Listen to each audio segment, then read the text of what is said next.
Why aren't we getting views anymore? A cursory glance at any Sea of Thieves YouTube channel will show you that their views have dropped considerably. But why is this? What exactly happened that made us go from getting millions of views to thousands? Well, in this video, I'm going to go over just that. Now, before we get into this video, make sure you go like and subscribe, and comment down below your thoughts on this situation. And without further ado, let's jump right in. Before we could talk about where it went wrong, we need to first talk about what happened before that. Ever since Sea of Thieves came out, it has had content creators making videos on it. However, it was not the storyteller kind of content we prevalently see today. There was a lot more space for things like just raw gameplay to succeed, and that is what happened. There were only a few routes you could take when starting Sea of Thieves content creation. Tips and tricks videos like what Fuzzy Bond makes, gameplay like what Happy Feets makes, Sea of Thieves news like Captain Falcor, or memes like what baxcaber made. The words storytelling content had, as far as I can tell, not been uttered and would not be uttered for a long time. However, if you look at any sort of gameplay content today, you will see that it does very, very poorly. So why is that? What event could have caused pretty much all of the gameplay content creators to just die out?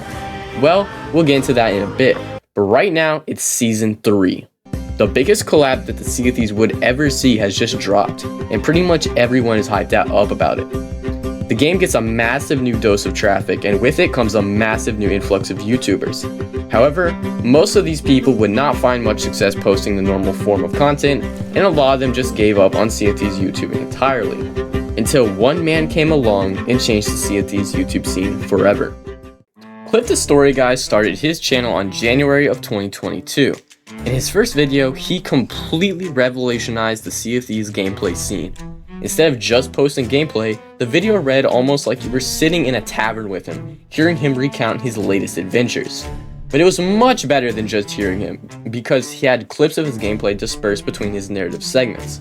He had found the perfect way to enhance Sea of Thieves content. Editor's note, he appears to have taken the style of video from a YouTuber called Wellen and adapted it to just Sea of Thieves. However, the other key thing that set him apart is that he wasn't trying to make regular uploads. Instead of shoehorning normal experiences into this format, he would only post the most entertaining, jaw-dropping, and mind-bending experiences he had to offer. And it worked perfectly. Cliff the Story Guy skyrocketed in subs, becoming a leading creator in the Sea of Thieves space within just a few months of posting his first video.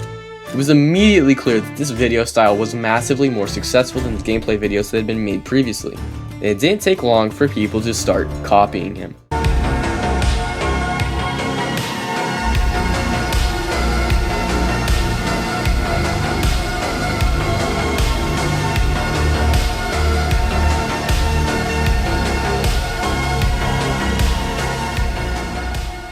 There is a massive problem with this storyteller style of video. There are only so many legendary stories you can tell, and when you have thousands of people uploading these videos, you start to run out of original ideas. However, Sea of Thieves is being regularly updated, so as long as nothing went wrong, it shouldn't be too much of a problem, right? And Sea of Thieves just forgot to update the game. Going into Season 9, it was looking amazing. The new Chest of Fortune was giving us all sorts of new and exciting adventures, and it looked like nothing bad could ever happen. However, as Season 9 drew into its second half, the game began to feel stale.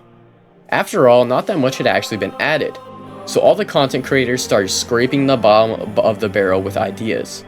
But all they had to do was hold out for one more month. Just one more month until we got something really worth it. Sea of Thieves just delayed their update, didn't they? That's right, it would be another month until Season 10 dropped. At this point, Sea of Thieves content creators ran out of barrel to scrape.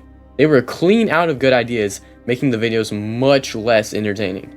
At the same time, a large amount of players took a break from Sea of Thieves due to the lack of content, which was the second of two critical blows to the YouTube scene. However, Season 10 was looking promising. The new Skull of Sirens song was definitely going to prove to give some great adventures. And it did, for about a week.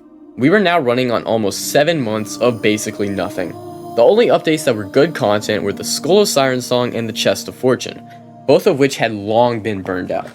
It was when I watched two separate YouTubers make the exact same video and post it within the exact same week that I knew it was not looking good. So where does this leave us? Well, Season 11 has given us a ton to grind for, and there are way more ships with loot now, making it way more fun.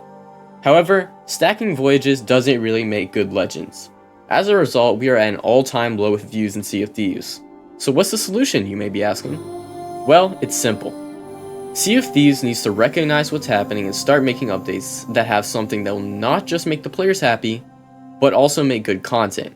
Unfortunately though, I don't think this will solve the base problem. You see, what made the storyteller content so good in the beginning was that it wasn't just based around the new update, but doing stuff in the game that had been out for years. As a result, I worry that perhaps Sea of Thieves content creators have doomed themselves by going to the storyteller meta. I think a good analogy would be the Industrial Revolution. Hear me out, okay, let me cook with this. You see, before the Industrial Revolution, the quality of life was undeniably worse. However, after the Industrial Revolution, we began to burn through our finite resources at a fast pace, damaging the planet we live in. And now, it's looking like we'll be in a much worse place after using up all of our resources than we ever were in simpler times. I think that by burning up all the good stories for their content and setting out the expectation for a legendary tale each and every video, they have doomed themselves so that when they run out of legendary tales, they will become irrelevant. However, I might be completely wrong. Only time will tell. Now, obviously this is all very opinion based, so if you have other explanations, I'd love to hear them down in the comments. Thanks for watching, ProCat out.